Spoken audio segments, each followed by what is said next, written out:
મારા દરેક આત્મીય ભૂમિકાઓ અને આદરણીય વાલીશ્રી એક હાર્ટલી રિક્વેસ્ટ કરું છું. અત્યારે એટમોસ્ફિયર થોડું વધારે ક્રિટિકલ જેવું છે. બહારનું જમવાનું અધરવાઇઝ કોઈ પ્રસંગ છે ત્યાં કેટરિંગનું જમવાનું હોય તો પ્લીઝ અવોઇડ કરો. બાળક બહુ હેરાન થાય છે. સ્ટાર્ટિંગમાં બાળક જો સ્કૂલ પાડે છે તો એને ધીમે ધીમે એવી ટેવ પડી જાય છે કે મને સરખું નથી, મને મજા નથી, મને માથું દુખે છે, મને પેટમાં દુખે છે.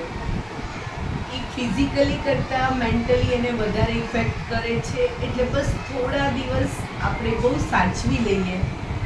પાણી ફ્રીજનું નહીં પણ ઠંડા જે માટીના વાસણ હોય છે એમાં રાખીએ અને એ ઠંડુ પાણી પીએ. થોડું વરિયાળી, સાકર એનું પાણી પીએ. થોડો હલકો નાસ્તો કરીએ, થોડું હલકું જમવાનું જમીએ. હેલ્થ હશે તો વેલ્થ અને સ્ટડી બધું મળશે. એટલે દરેક વાલીશ્રીને હાર્ટલી રિક્વેસ્ટ કરું છું કે બાળકને કેવો મેક્સિમમ પાણી પીવે અને હેલ્થી લંચ કરે. મારી સ્કૂલમાં મને કોઈ બિસ્કિટ, વેફર કે આવું મમરાને એવું લાવે એ બિલકુલ ગમતું નથી. પ્લીઝ આવો કોઈ લંચ ન આપો. એક તો લસણ ડુંગળીવાળું નહીં આપવાનું. સાથે સાથે તમારે બાળકોને ફ્રૂટ આપો, ડ્રાય ફ્રૂટ આપો,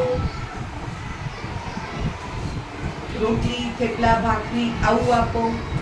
પણ મહેરબાની કરી ઘરનો જ નાસ્તો આપો. ફરસી પૂરી, સેવ મમરા પણ ન આપો.